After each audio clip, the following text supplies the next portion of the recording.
FIIs और DIIs का अर्थ एक। एफआईआईज फॉरेन इंस्टीट्यूशनल इन्वेस्टर्स यानी विदेशी संस्थागत निवेशक। 2 डीआईआईज डोमेस्टिक इंस्टीट्यूशनल इन्वेस्टर्स यानी घरेलू संस्थागत निवेशक। एफआईआईज क्या होते हैं? एफआईआईज का मतलब होता है कि ऐसे निवेशक जैसे बड़े बड़े म्यूचुअल फंड, पेंशन फंड या दूसरी कंपनियां जो विदेशी होते हैं यानी भारत से बाहर के देशों से होते हैं और वे भारत के शेयर बाजार में पैसा लगाते हैं। वे भारतीय कंपनियों के शेयर खरीदते हैं या बॉन्ड में निवेश करते हैं ताकि उन्हें मुनाफा हो सके। उदाहरण, मान लो अमेरिका से कोई बड़ा म्यूचुअल फंड भारत में पैसा लगाता है तो वो एफआईआई कहलाता है। डीआईआईज क्या होते हैं?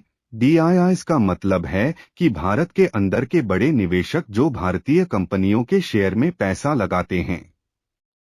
डीआईआईज में हमारे देश के बड़े म्यूचुअल फंड, इंश्योरेंस कंपनियां, बैंक आदि आते हैं। ये संस्थाएं भारतीय कंपनियों में पैसा लगाती हैं और भारतीय लोगों का पैसा बाजार में निवेश करती हैं। उदाहरण जैसे भारत की एलआईसी, एचडीएफसी म्यूचुअल फंड या एसबीआई म्यूचुअल फंड, ये सभी डीआईआईज हैं। बाजार में तेजी यानी बुल मार्केट, जब एफआईआईज और डीआईआईज दोनों ही बाजार में पैसा लगाते हैं तो शेयरों की कीमतें बढ़ जाती हैं। बाजार में गिरावट यानी बेयर मार्केट, जब एफआईआईज अपने पैसे को निकालने लगते हैं क्योंकि दुनिया में कोई समस्या है तो शेयर बाजार में गिरावट आ सकती है। इस दौरान डीआईआईज बाजार को स्थिर करने की कोशिश करते हैं। आसान उदाहरण, मान लो कि एक गांव में दो बड़े व्यापारी हैं, एक बाहर से आया है एफआईआई और एक गांव का ही है डीआईआई।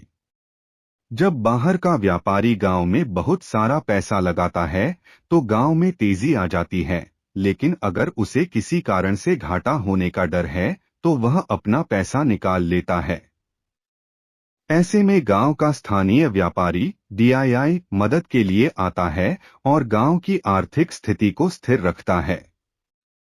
इस तरह एफआईआईज और डीआईआईज दोनों ही शेयर बाजार में बहुत महत्वपूर्ण भूमिका निभाते हैं और इनके निवेश से बाजार में तेजी या गिरावट आती है।